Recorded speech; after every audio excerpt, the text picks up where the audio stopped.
ایک wheel chair پہ بیٹھا بابا دنیا والوں کو پیغام دے رہا تھا، اوے نوجوانوں اٹھو، اپنے نبی سے ٹوٹ کر پیار کرنا ہے۔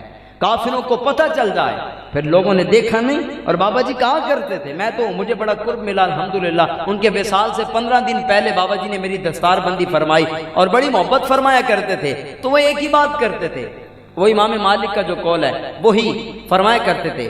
اور امام احمد بن حنبل نے جو کہا تھا نا، قولوا لأہل البدعۃ بیننا وبینکم الجنائز، فرمایا جا کر ان لوگوں کو کہہ دینا کہ تمہارے اور ہمارے درمیان جنازے فیصلہ کر دیں گے۔ اور پھر جنازوں نے فیصلہ کیا۔ اس جنازے کو دیکھ کر لوگ کہہ رہے تھے، یار نبی کے غلام کی شان ہے، اس کو دیکھ کر ہمیں رشک آ رہا ہے، یہ کوئی عام قوت نہیں ہو سکتی، یہ طاقت وہی ہے، قوت عشق سے ہر پست کو بالا کر دے اور دہر میں اسم محمد سے اجالا کر دے۔ اقبال کہتے ہیں، عشق ہی ابتدائے ذات، عشق ہی انتہائے ذات، عشق نہ ہو تو شرح دی بت کدا تصورات، با مصطفیٰ برساں خویش را کے دی ہم اوز، گر بہو نہ رسیدی تمام بلحابیز۔ اقبال کہتے ہیں، اپنے آپ کو کھینچ کر در رسول تک لے جا، تو کامیاب ہو جائے گا۔ اور یاد رکھنا، اگر در رسول تک نہ پہنچ سکا تو کلمہ پڑھ کر بھی ابو لہب ہی رہے گا۔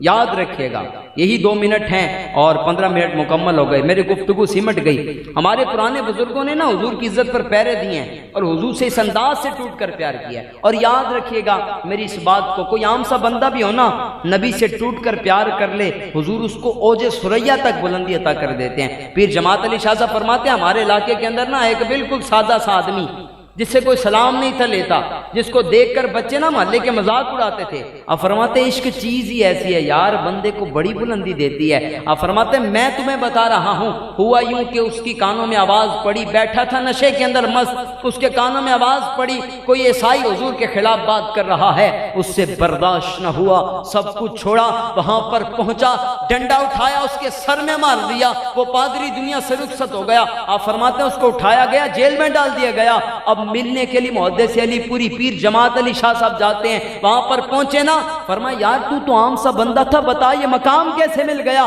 کہا پیر صاحب عام تھا، عام رہا نہیں، اب عام نہ کہنا۔ کہا بتا بات کیا ہے؟ کہا خدا کی عزت و جلال کی قسم 12 بار حضور نے اپنا دیدار عطا کر دیا ہے، پھر مالک کے مقام عطا کر دیتا۔ علم الدین کو بھی پیر جماعت علی شاہ صاحب ملنے گئے اور کہا پتر بتا راز کی بات کیا، مقام اتنا مل گیا؟ کہا بیٹا تجھے قید کر کے لائیں، حضرت یوسف کو بھی قید کیا گیا تھا، سورہ یوسف کی تلاوت نہ سناؤں؟ اب غازی علم الدین کہنے لگا پیر صاحب کمال کی بات ہے، اور کیا چاہیے ہے؟ اب پیر صاحب نے قرآن پڑھنا شروع کیا نا، غازی صاحب نے دیکھ کر بھی قرآن نہیں تھا پڑھا، اور پیر صاحب بڑے پکے حافظ قرآن تھے، قرآن پڑھنے لگے، جذبات کے اندر آ گئے، پتہ نہ چلا زبر کی زیر ہو گئی، علم الدین نے روک دیا، کہا پیر صاحب ٹھہرے، غلطی ہو گئی ہے۔ پیر صاحب رونے لگے، یار بتا تو صحیح راز کی بات کیا ہے؟ تو نے دیکھ کر بھی قرآن نہیں پڑھا، میں ساری زندگی درس قرآن کرتا رہا، تو میری غلطی کیسے نکال رہا ہے؟ پیر صاحب کو جھنجھوڑ کر کہنے لگا، پیر صاحب آپ نے کسی مسجد کے امام سے پڑھا ہوگا، کسی مدرسے کے قاری سے پڑھا ہے، میں نے اپنے نبی کی عزت پر پہرا دیا ہے، مجھے حضور خود پڑھانے کے لیے تشریف لا دے۔ یہ مقام پھر مل جاتا ہے۔ انہی اشعار پر میری گفتگو سمٹ گئی۔ میرے بھائیو اپنے نبی سے ٹوٹ کے پیار کرنا ہے، آج یہ اعظم اپنے ساتھ لے کر جائیے گا۔ میاں صاحب کا یہی شعر اور یہی میری گفتگو کا اختتام ہے، اس شعر کو ترنم کے ساتھ پڑھتا ہوں اور اس کے انہی اشعار کے اوپر اپنی گفتگو کو ختم کرتا ہوں کہ تھی جس کے مقدر میں گدائی تیرے در کی۔ ہر بندہ حضور سے ٹوٹ کر پیار کرے، ایسی محفل کا انعقاد کرے، یہ نہیں ہو سکتا۔ حافظ شیرازی کہتے ہیں اللہ ہر بندے کو اپنے نبی کا پیار نہیں دیتا بلکہ چن چن کر عطا کرتا ہے، اٹھ میرے نبی سے پیار کر، اٹھ میرے نبی سے پیار کر۔ تو تھی جس کے مقدر میں گدائی تیرے در کی، قدرت نے اسے راہ دکھائی تیرے در کی، اور رویا ہوں میں اس شخص کے پاؤں سے لپٹ کر جس نے بھی کوئی بات سنائی تیرے در کی۔ یرز و سماوات ہیں تیری ذات کا صدقہ، محتاج ہے یہ ساری خدائی تیرے در کی۔ پھر اس نے کوئی اور تصور نہیں باندھا جس کو میں نے تصویر دکھائی تیرے در کی، اور آیا ہے نصیر آج تمنا یہی لے کر کہ پلکوں سے کیے جائے صفائی تیرے در کی۔ ما ودعک ربک وما کلا، محبوب تمہارے رب نے تمہیں چھوڑا نہیں ہے، ناپسندیدہ نہیں جانا ہے، بلکہ بات یہ ہے ان کافروں کو بتا دو وَلَلْآخِرَةُ خَيْرٌ لَكَ مِنَ الْأُولَىٰ، محبوب تمہارے رب کا تم سے یہ وعدہ ہے قیامت تک کے لیے آنے والے ہر لمحے کے اندر مالک تمہارے ذکر کو اور بلندیاں عطا کر دے گا۔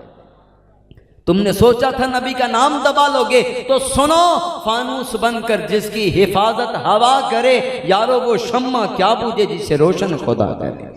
تو ذکر کبھی بھی ختم نہیں ہو سکتا۔ یہیں پر اپنی گفتگو کو سمیٹ رہا ہوں اسی بات کے اوپر، یہ یاد رکھیے گا، جو بندہ حضور کے ساتھ وفا کرتا ہے نا، پھر میرے کریم آقا علیہ الصلوۃ والسلام اس کو بیاسرا ہونے نہیں دیتے، بلکہ دنیا والوں کو بتاتے ہیں یار بلال کسی امیر شخص کا نام تھا کیا؟ علامہ عبدالرحمن جامی امیروں کی فہرست میں آتے ہیں کہ حضرت زید بن دسنا جن کے پاس ایک وقت کا کھانا بھی نہیں تھا، وہ کیا امیر آدمی تھے؟ لیکن اقبال کہتا ہے جب عشق انسان کو بلندیاں عطا کر دیتا ہے، پھر ساری کائنات والے دیکھتے رہتے ہیں کہ وہی بلال جس سے کوئی سلام نہیں تھا لیتا، کوئی بات نہیں کرتا تھا، وہی بلال کعبے کی چھت پہ کھڑا ہے اور دنیا والوں کو جھنجھوڑ کے بتا رہا ہے اوے جب تک بکے نہ تھے کوئی پوچھتا نہ تھا، میرے محبوب نے خرید کر مجھے انمول کر دیا۔ ان کی محبت انمول کر دیتی ہے، تو حضور سے ٹوٹ کر پیار کرنا ہے۔ آج کی اس محفل سے یہ پیغام لے کر جائیے گا، یاد رکھیے گا، خالی نعرہ لگانا کمال نہیں ہے، غلامی رسول میں موت بھی قبول ہے، وہ کام کرنا ہے کہ جو تمہیں اس مقام تک لے جائے گا کہ دنیا والے دیکھتے رہ جائیں گے، جب تمہارا جنازہ اٹھے تو لوگ دیکھ کر کہہ رہے ہوں یار یہ جنازہ بتا رہا ہے کہ کی محمد سے وفا تو نے تو ہم تیرے ہیں، یہ جہاں چیز ہے کیا لوح و قلم تیرے ہیں۔ ابھی زیادہ پرانی بات نہیں، 2 ہفتے پہلے رضوی صاحب کا جنازہ اٹھا ہے اور دنیا والے وہ منظر دیکھ رہے تھے، جو لوگ باتیں کرتے تھے ان کو بھی سمجھ آ گئی کہ نبی کے غلام کی شان یہ ہے تو نبی کا مقام کیا ہوگا۔ یہ مقام مالک پھر عطا کر دے۔